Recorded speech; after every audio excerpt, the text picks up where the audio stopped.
will act only as a court of last resort.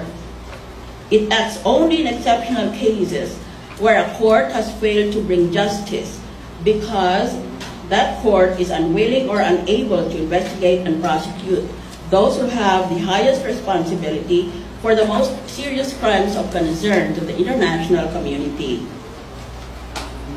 Kaya nakikita mo na dito na kung merong ginawang kasalanan dito sa nakalista na mga jurisdiction ng ICC, ang magbibista niyan ay ang korte doon sa bayan na yon, hindi ang International Criminal Court in The Hague. International Criminal Court, as I said, is a court of last resort. Pag hindi mo mabigyan ng katarungan ang akusado, ayaw mo o kaya hindi mo kaya, ay saka pa lang yan pupunta sa ICC.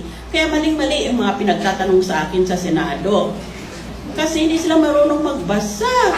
Akala ko that literacy is not even a requirement of the Philippine Constitution because we all presume with free elementary and high school education in our Constitution that everybody is literate. That's why we don't even demand that a voter must be literate.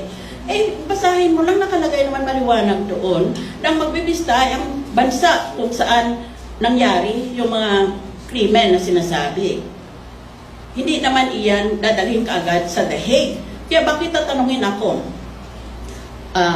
aren't you concerned that ordinary Filipino soldiers and policemen will be brought to trial in The Hague, in the International Criminal Court?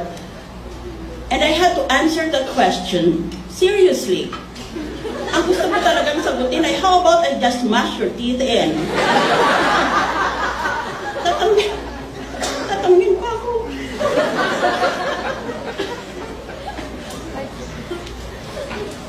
Here is another salient feature, bullet. Subject matter, of course.